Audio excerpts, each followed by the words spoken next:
Bapa,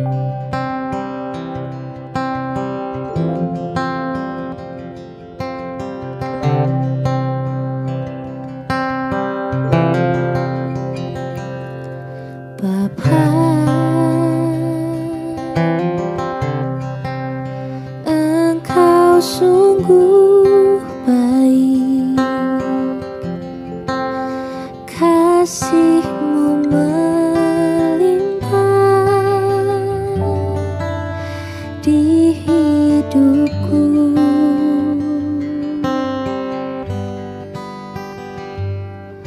Bapa, ku berterima kasih berkat-Mu hari ini yang Kau sediakan bagiku. Ku naikkan syukurku buat hari yang Kau beri, tak habis-habisnya kasih dan rahmat-Mu,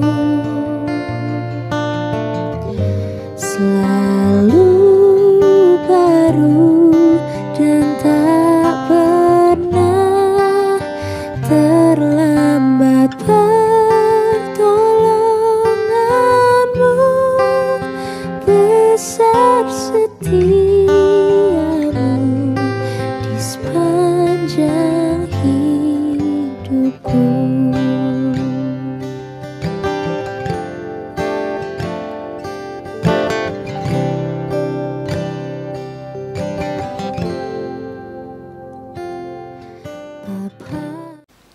Selamat malam Bapak Ibu yang terkasih.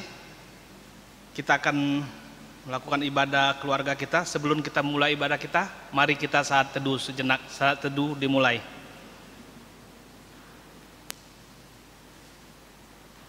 Saat teduh selesai, ajakan beribadah. Jemaat Tuhan, marilah berdiri untuk menghadap Tuhan dan menyembah kepada-Nya serta memuliakan nama-Nya, karena kasih setia-Nya besar atas kita.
Mari kita berdoa. Bapa kami yang di surga, kami mengucap syukur atas penyertaan-Mu di sepanjang hari ini, sehingga bersama keluarga kami dapat kembali beribadah di hadapan-Mu. Semua karena anugerah-Mu, sehingga kami kembali dapat memuji dan memuliakan nama-Mu. Meskipun masih kami laksanakan di rumah kami masing-masing. Sebelum kami memulai ibadah rumah tangga ini, kami mohon kiranya Roh Kudus-Mu berkenan menguduskan hati kami, supaya kami layak di hadapan-Mu, dan ibadah rumah tangga ini mulai dari awal, pertengahan, hingga akhirnya kami serahkan ke dalam tangan Tuhan. Demi nama anak-Mu Yesus Kristus kami telah berdoa. Amin. Bapak Ibu, kami persilakan duduk.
Bapak Ibu Saudara, mari berdoa memohon tuntunan Roh Kudus bagi firman Tuhan yang sebentar akan kita baca dan renungkan. Kita berdoa.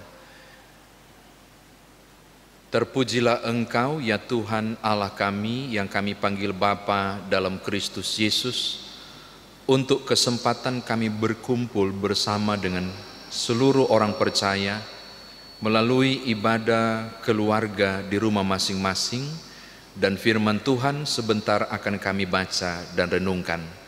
Berkatilah kami agar kami memahami dan juga mengerti.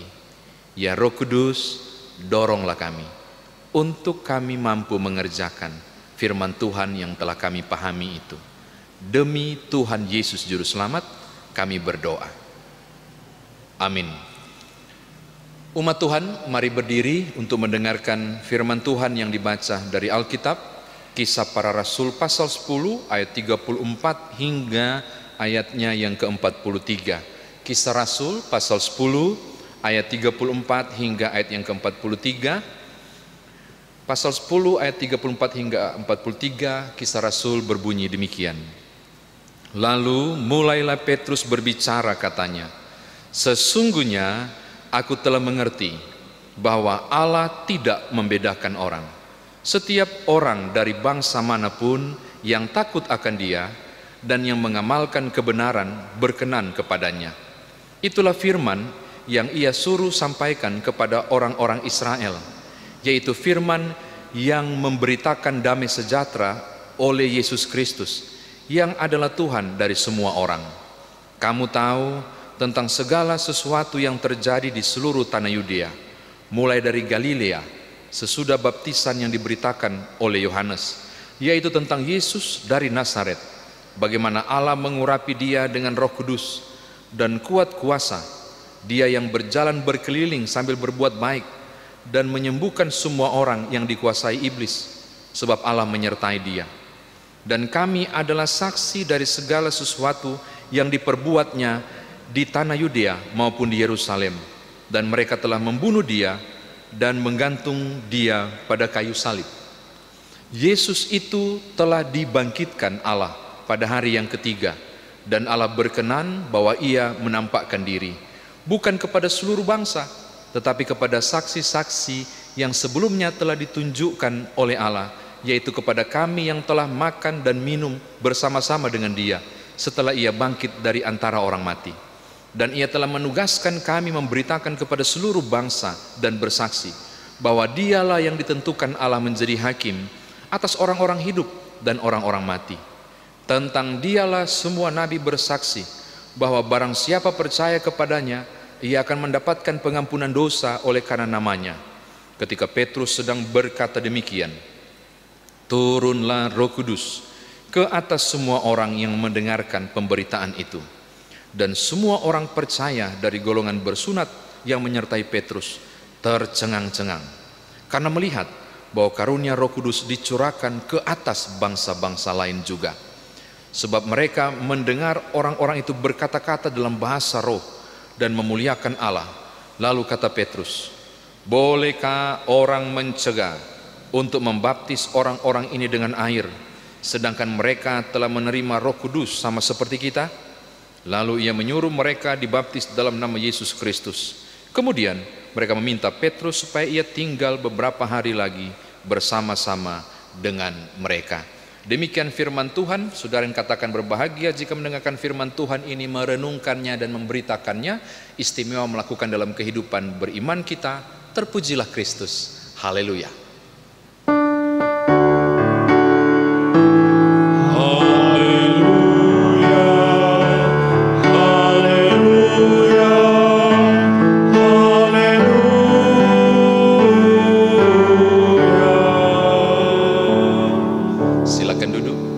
Bapak Ibu Saudara kekasih di dalam Tuhan,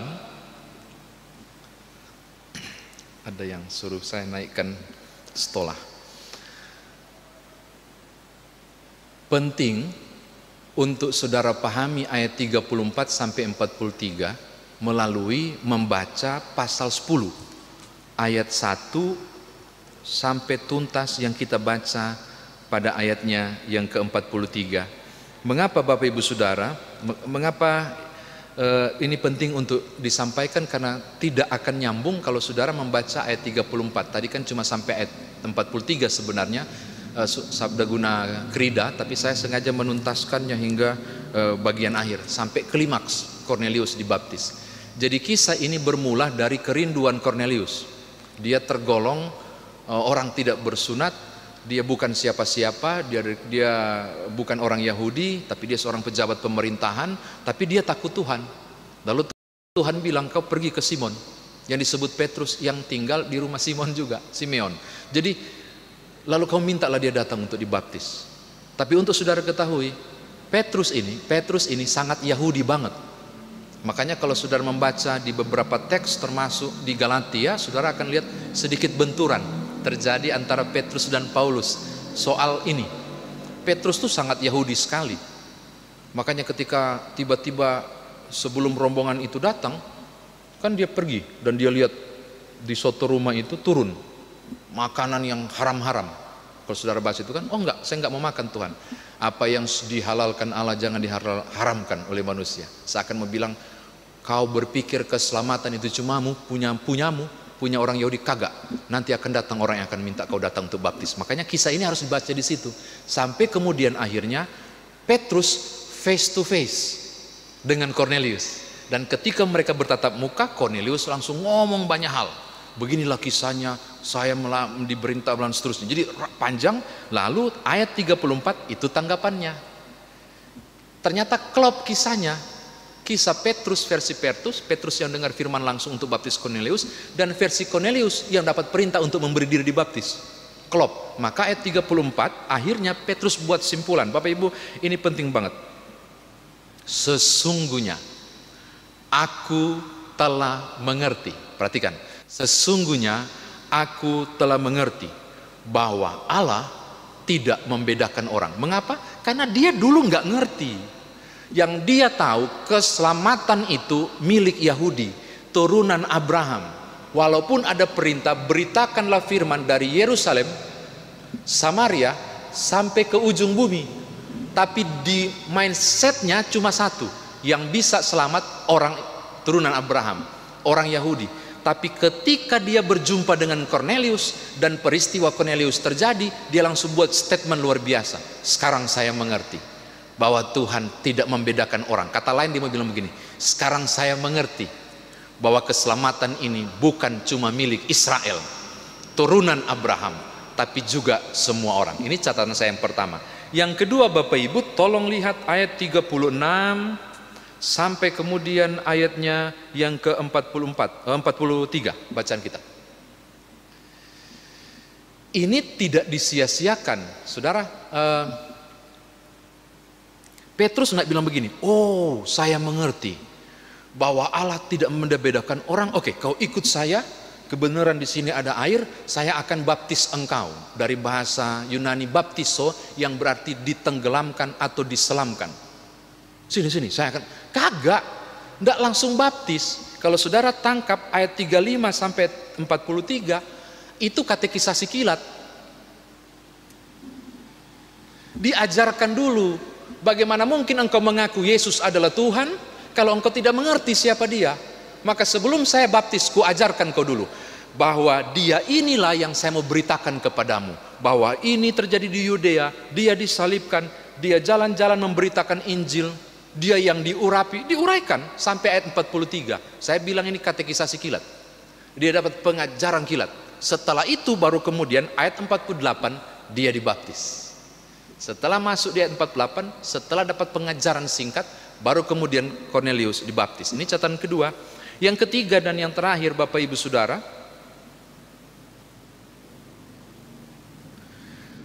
di ayat 41 kayaknya sepintas kalau Bapak Ibu baca tidak punya makna, tapi tolong lihat 41 ini sangat penting. Ayat 41, ketika Yesus bangkit, dia tidak menampakkan diri kepada semua bangsa. Ya toh, Petrus nggak bohong, karena kalau kita baca Injil Matius dan Lukas, juga Injil Yohanes, semua kisah penampakan tidak terjadi kepada seluruh bangsa, tapi Alkitab berkata kepada orang-orang pilihan, yaitu para pengikutnya, terutama pada kelompok 12 yang tinggal 11. Yesus menampakkan diri untuk membuktikan dia hidup. Lalu dia menugaskan mereka untuk melaksanakannya. Bapak Ibu, ini penting. Tidak kepada semua bangsa, tidak pada semua bangsa dia menampakkan diri sebagai Allah. Tidak, kepada orang-orang khusus. Mengapa? Orang-orang inilah yang ditugaskan untuk dari generasi ke generasi memberitakan Yesus yang dorang tidak lihat waktu bangkit. Saudara tangkap maksud saya? Bahwa ternyata ada garis struktural yang diatur. Ada orang yang dikhususkan, yang disiapkan oleh Yesus untuk melakukan PI dan pekabaran. Dan ketika berita itu, pengajaran nyampe ke orang itu terima. Orang itu yang terima itu meneruskan, yang menerima ini lagi meneruskan, masuk ke Indonesia. Jadi nggak semua bangsa, orang-orang khusus. Jadi secara struktural diatur demikian baik juga oleh Yesus tentang proses bagaimana harus bersaksi dan memberitakan Injil. Dan endingnya di ayat 48, baptiso terjadi ketika statement menarik di ayat 47 bilang begini. Siapa yang mau bisa larang?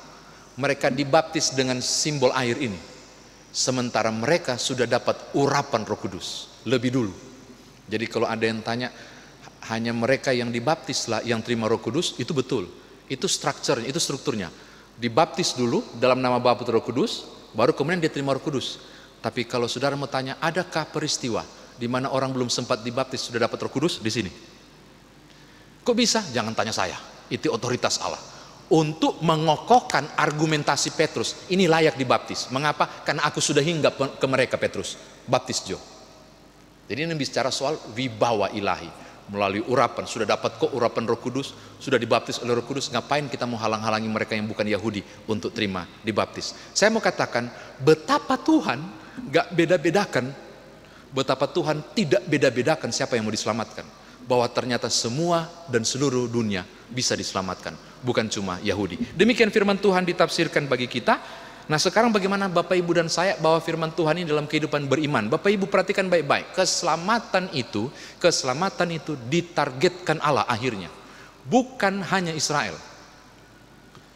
Yohanes 3:16, karena begitu besar kasih Allah akan dunia ini. Dia nggak bilang karena begitu besar kasih Allah akan Israel ini. Maka keselamatan itu disediakan oleh Tuhan kepada semua bangsa, ke semua golongan, tanpa membedakan status sosial, tanpa membedakan jenis kelamin atau gender, tanpa membedakan apapun kehidupan agama saudara, misalnya enggak, keselamatan itu diberikan dan semua diberitakan.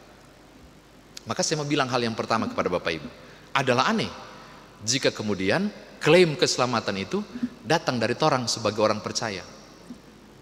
Kita harus berani mengatakan keselamatan itu anugerah Tuhan bagi semua orang, siapapun dia. Dan dia harus menjadi pribadi yang takut akan Allah, tolong lihat ayat 35, dan berbuat baik. Dan takut akan Allah dalam kekristenan berarti menerima Yesus sebagai Tuhan dan Juru Selamat. Jadi kalau ada yang tanya keselamatan milik siapa? Bukan orang Kristen saja, tapi milik seluruh dunia. Dengan catatan, ya harus terima Yesus sebagai Tuhan dan Juru Selamat, toh? Karena kita konsep kekristenan seperti itu. Ini hal yang pertama. Yang kedua Bapak Ibu, karena tidak membedakan, saya juga mengajak Bapak Ibu, maka mulailah sekarang kita bangun pemahaman yang baru, bahwa keselamatan itu milik semua orang, dari berbagai latar belakang apapun. Maka seyogyanya gereja berani juga untuk memandang yang bukan Yahudi dan Yahudi setara di mata Allah. Maka gereja juga harus melihat berbagai denominasi yang tak sama dalam kekristenan sebagai bagian dari keluarga Allah. Saya rindu sekali bahwa khotbah ini juga sampai ke telinga teman-teman denominasi lain. Sedangkan Yahudi dan bukan Yahudi tidak berlaku, apalagi engkau dan aku yang sama-sama punya bendera yang sama dan dasar dan kepala yang sama, yaitu Yesus Kristus. Tapi kalau kita masih bicara perbedaan, cilaka. Aneh menurut saya. Keselamatan berlaku universal, tapi orang yang mengklaim keselamatan, yaitu gereja, masih pandang perbedaan. Padahal itu cuma soal cara ibadah, cuma soal dogma yang ada, dan perbedaan yang lain. Kenapa tidak kita melihat kepelbagaian sebagai anugerah dan kita maju bersama? Bahasa yang saya sampaikan biasanya bagaikan pelangi, membusur dengan mantap di tengah perbedaan warna kuning hijau, merah kuning hijau di langit yang biru itu. Tidak pernah pelangi satu warna, merah semua, kagak. Silakan kita boleh berbeda, denominasi manapun, jangan baku tunjuk. Kita adalah pribadi yang diselamatkan, titik. Mau soal saudara menyembah Allah, maaf saya menggunakan kata istilin, jungkir balik sekalipun, silakan engkau memuja dengan cara apapun pada Allahmu, selama kita satu dalam Yesus Kristus. Itu cukup untuk mengatakan engkau dan saya bisa membusur bagi kemuliaan Allah. Sedangkan Yahudi dan Yunani tidak diperhitungkan Allah, apalagi saya dan saudara semua berbeda cara penyembahan kepada Allah. Saya mau tutup untuk mengatakan begini, karena keselamatan terbuka untuk siapapun, segeralah mengenyahkan perbedaan yang saudara dan saya lihat, dan pandanglah titik-titik persamaan, bisa berjalan bersama untuk membangun kehidupan bagi kemuliaan Allah. Mari bersyukur karena keselamatan milik juga saudara dan saya. Mari menjaga dengan mengawal supaya tiap perbedaan tidak menjadi stigma dan perpecahan, tapi sebaliknya perbedaan menjadi kekayaan untuk hormat dan kemuliaan nama Tuhan. Tuhan Yesus berkati Bapak Ibu. Haleluya. Amin.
Bapak Ibu Saudara, kita mau masuk dalam doa syafaat. Mari kita satu dalam doa, kita berdoa. Bapa kami bersyukur untuk firman Tuhan yang sudah kami dengarkan melalui persekutuan ibadah keluarga di rumah masing-masing. Kami memuliakan Tuhan, kami diajarkan bahwa suatu anugerah keselamatan ini bukan hanya menjadi bagian Israel, tapi oleh kasih karunia Tuhan keselamatan ini terjadi untuk bangsa-bangsa, termasuk kami di negeri ini. Dan ajarkanlah kami sekarang untuk menjadi alat Tuhan, orang-orang yang dipilih khusus melanjutkan berita keselamatan ini meluas hingga ke ujung-ujung bumi. Melalui kesaksian kami, perkataan dan perbuatan kami, atau kami yang diberi talenta untuk mengajar, atau kami yang diberi kemampuan untuk melakukan berbagai cara argumentasi, bersaksi, atau kami pula dengan berbagai bentuk apapun yang Tuhan beri. Supaya kami yang telah menerima keselamatan, kami melanjutkan berita ini bagi orang lain yang membutuhkan cinta kasih-Mu, sebagaimana Petrus untuk Cornelius, menjadi berkat baginya dan menjadi kemuliaan Tuhan. Terima kasih Bapa, terpujilah nama-Mu. Untuk itulah di syafaat ini kami mau membawa secara khusus kegiatan katekisasi keras reguler yang akan dilakukan secara virtual, dalam semangat bahwa keselamatan ini milik semua orang dan tidak membedakan gereja, sehingga kegiatan katekisasi yang akan dimulai pada hari Minggu yang akan datang juga diikuti oleh gereja-gereja yang lain di luar GPIB Peniel Palembang secara virtual. Dengan berbagai perlengkapan administrasi standar GPIB, kami akan memulainya. Maka Tuhan tolonglah kami melalui pertemuan perdana dan seterusnya, kegiatan pembelajaran virtual ini berjalan dengan baik. Teristimewa akses internet baik dari pihak tim pengajar maupun peserta katekisasi, para katekisan. Tuhan beri kemampuan melalui juga orang tua buatlah kami memiliki semangat yang sama, kurang lebih setahun akan bergulir, hingga semua proses berjalan dengan kemurahan kasih-Mu. Berkati semua peserta dan juga orang tua, bahkan seluruh benda-benda mati yang kami gunakan, alat-alat elektronik ini. Tuhan tolonglah, melalui pertemuan perdana dan seterusnya, berita keselamatan ini kami akan teruskan lintas gedung gereja dalam semangat kebersamaan bagi kemuliaan nama Tuhan. Terima kasih Bapa, terpujilah nama-Mu. Seluruh perjalanan kehidupan masing-masing, kehidupan rumah tangga dan keluarga kami, hamba juga berdoa dan menyerahkan masing-masing jemaat yang tertunduk saat ini. Untuk hidup rumah tangga, keluarga mereka, tidak ada yang tersembunyi di hadapan Tuhan. Kami berdiri, kami duduk, kami bangun, atau kami berbaring. Engkau Maha tahu semua hal yang kami alami dan jalani. Tolonglah kami, supaya dimanapun kami berada bersama keluarga, kami selalu mendapati diri kami bersama Tuhan. Dimanapun dan apapun yang kami jalani, kami menjalaninya juga melalui pendampingan Tuhan. Lalu pakailah kami di berbagai profesi apapun untuk menjadi alat Tuhan, memberitakan kebenaran-kebenaran Allah dengan cara-cara yang tepat demi hormat dan kemuliaan nama Tuhan. Akhir syafaat ini hamba berdoa untuk seluruh presbiter yang terlibat dalam pelayanan ini, semua para tim kreasi, tim IT, orang-orang yang dengan sukarela memberi diri untuk Tuhan dan kemuliaan, mereka yang bekerja di belakang layar yang tak kelihatan, tapi berperan luar biasa juga dalam proses ini.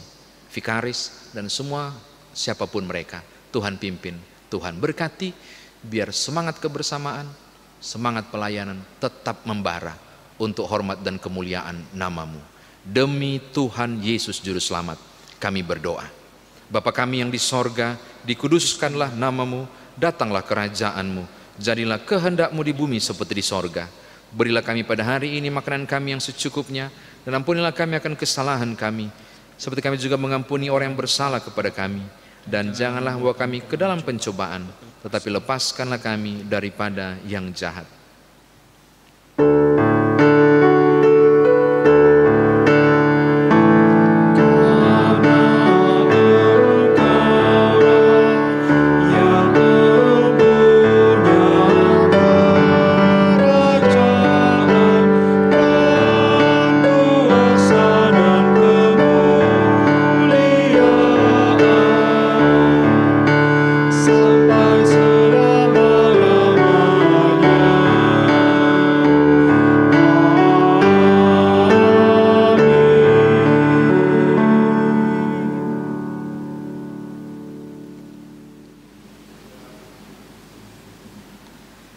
Marilah kita mengucap syukur kepada Tuhan dengan memberi persembahan kepadanya, sembari mengingat firman Tuhan dari Yunus pasal 2 ayat 9 yang menyatakan,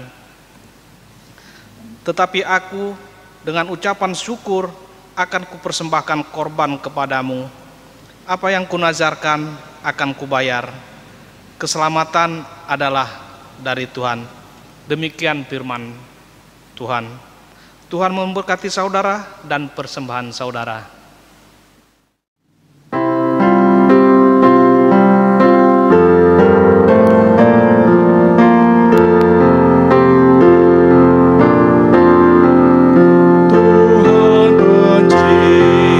Besar karunia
Marilah berdiri untuk menyerahkan persembahan ini kepada Tuhan dalam doa syukur.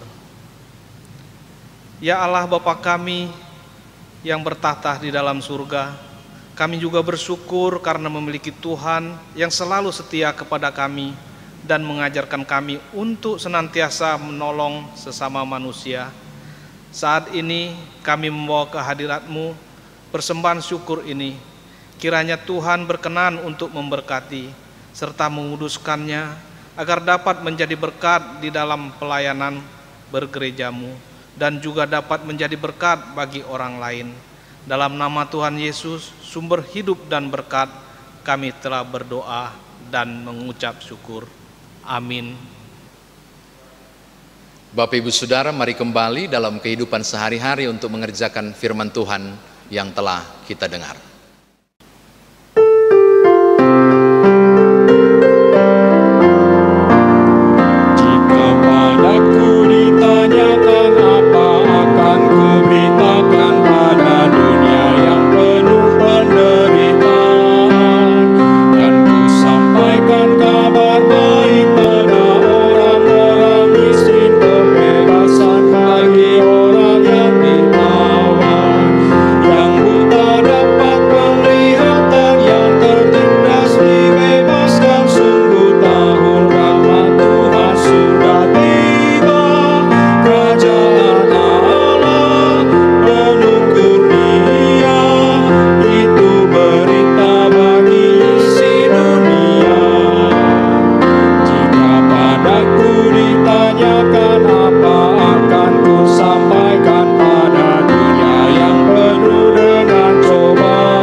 Bapak Ibu Saudara, arahkanlah hati dan pikiran kepada Tuhan dan terimalah berkat-Nya.